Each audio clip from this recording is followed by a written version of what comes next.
सुप्रभात विद्यार्थियों, हिंदी की कक्षा में आपका स्वागत है। आज हम अपनी इस वीडियो में कक्षा 11वीं के पाठ जो कि आरोह के पद्य खंड से लिया गया है, मीरा के पद, उनकी व्याख्या पढ़ेंगे। तो बच्चों, सबसे पहले हम मीरा जी के बारे में जानेंगे कि मीरा जी कौन थी। जैसे कि आप सब जानते हैं कि मीरा जी कृष्ण जी की भक्त थी। कृष्ण भक्त कवियों में सूरदास जी के बाद मीराबाई को उच्च स्थान प्राप्त है, उनको उच्च स्थान दिया जाता है। तो मीरा जी का जन्म जो है बेटा 1498 ईस्वी में हुआ और मृत्यु 1547 ईस्वी में हुई।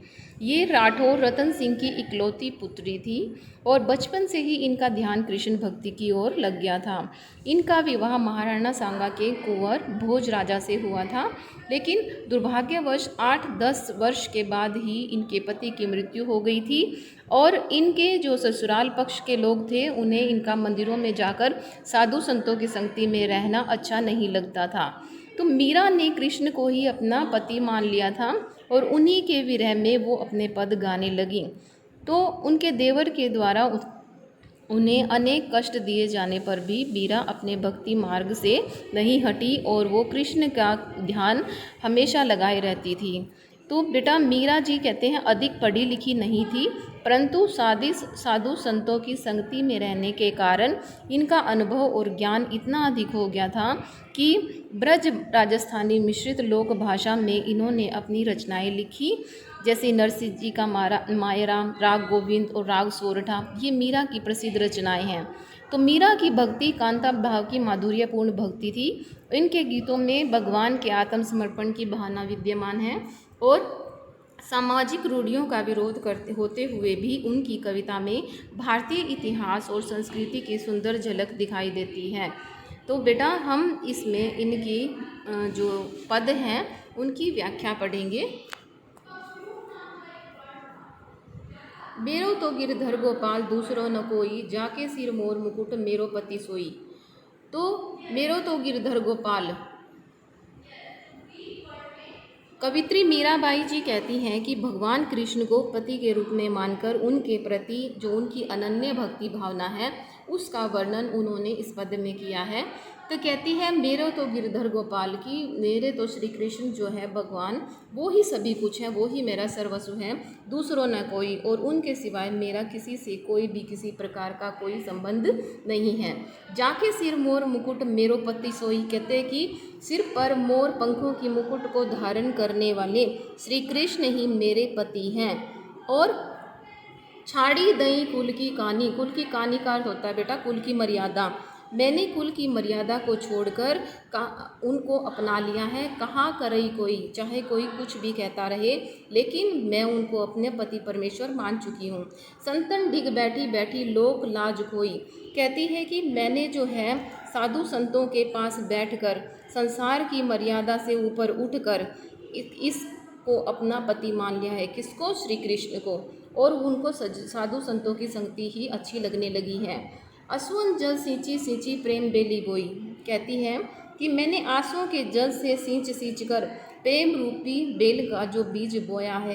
कहने का अर्थ यह है कि श्री कृष्ण के प्रति मीरा की जो प्रेम रूपी बेल है उसका विकास हो चुका है, अब उसे किसी भी प्रकार से नष्ट नहीं किया जा सकता।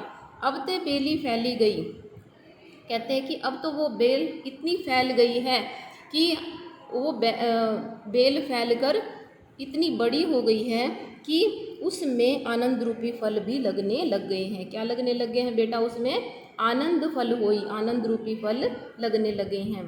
दूध की मथनियाँ बड़े प्रेम से विलोई, कहती है कि मीरा बाई कहती है कि श्री कृष्ण की भक्ति में आनंद की प्राप्ति होने लगी है और उन्हें कृष्ण की प्रीति रूपी दूध को भक्ति रूपी मथनी से बड़े प्रेम से उन्होंने क्या है उसको विलोया है। और उसमें से जो कहते हैं दधी मथी घृत काढ़ लियो, दही को मक्खन घी तो उन्होंने निकाल लिया है। डारी दही छोड़ी, और उसने किसको? दही छोई, उसने छाछ को जो है वो छोड़ दिया है। मीरा ने सारयुक्त, कहने का अर्थ है कि सारयुक्त तत्वों को ग्रहण करके सारहीन अंश को जो है वो छोड़ दिया है।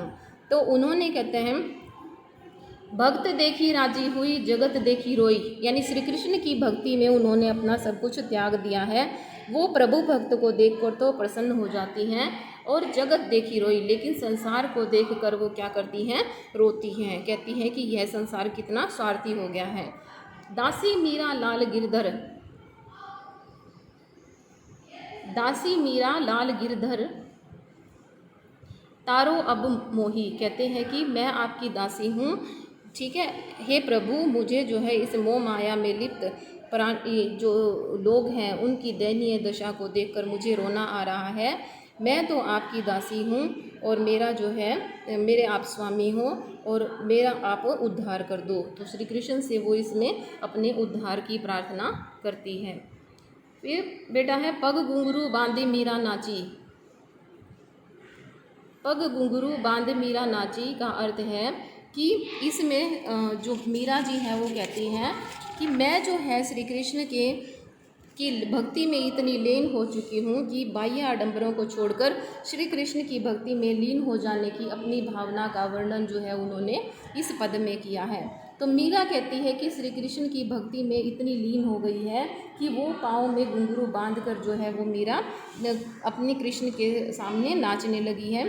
तो मीरा जी कहते हैं कि अपने नारायण, मैं तो मेरे नारायण सु आप ही होगी साची। इसका अर्थ यह है कि अपने नारायण श्री कृष्ण के सामने अपने प्रेम और भक्ति का प्रदर्शन करके वो स्वयं जो है उनके सामने सच्ची साबित हो गई हैं। अपने आप जो है सच्चे प्रेम का उन्होंने प्रमाण दे दिया है। प्रेम की सच्चाई जो है उन्होंने कृष्ण के सामने व्यक्त कर दी है। लोग कहें मीरा भई बावरी। लोग कहते हैं बेटा कि मीरा तो क्या हो गई है, बावरी हो गई है, पागल हो गई है। मीरा विवाहिता है तो मीरा के, लेकिन उसके इस व्यवहार को देखकर, इस आचरण को देखकर सभी लोग क्या कहते हैं, उसको सगे संबंधी जो है उसको न्यात कहे कुलनासी। न्यात कहते हैं बेटा जो उसके सगे संबंधी है, जानने वाले जो परिवार के लोग हैं उसको न्यात कहते हैं। वो उसके जो है कुलनाशिनी कहना शुरू कर दिया है। विष का प्याला राणा भेजा। कहते हैं कि राणा ने उसके लिए विष का प्याला भेजा। किसके लिए? मीरा के लिए, क्योंकि वो कृष्ण भक्ति में ऐसे खोई हुई थी। पीवत मीरा हंसी, उसने इसको जहर के प्याले को भी हंसकर पी लिया। तो मीरा के पीवत मीरा हंसी, मीरा के प्रभु गिरधर नागर सहज मिले अविनाशी। तो मीरा कृष्ण की भक्ति में ऐसी खोई हुई थी कि उन्होंने उस विष के प्याले को भी हंस कर पी लिया। तो कहते हैं कि मेरे प्रभु, तो मीरा के प्रभु गिरधर नागर सहज मिले अविनाशी, वो गोवर्धन पर्वत को उठाने वाले हैं। और सहज मिले अविनाशी का अर्थ क्या है? जो सहज और सुलभ रूप में आसानी से जो है अपने भक्तों को अपने अविनाशी रूप में बड़े ही सहज रूप में प्राप्त हो जाते हैं। और जो कृष्ण से सच्चा प्रेम करता है वो अपने भक्त को बड़ी सरलता से प्राप्त हो जाते हैं। उसके लिए वो उनके और अन्य जो है भक्ति या बाह्य आडंबर की कोई आवश्यकता नहीं है। तो बेटा आपको ये वीडियो कैसी लगी? अगर आपको ये वीडियो अच्छी लगी है तो आप इसे लाइक और सब्सक्राइब कीजिएगा। धन्यवाद। हम अपनी अगली वीडियो में अपने अगले अध्याय के साथ मिलेंगे।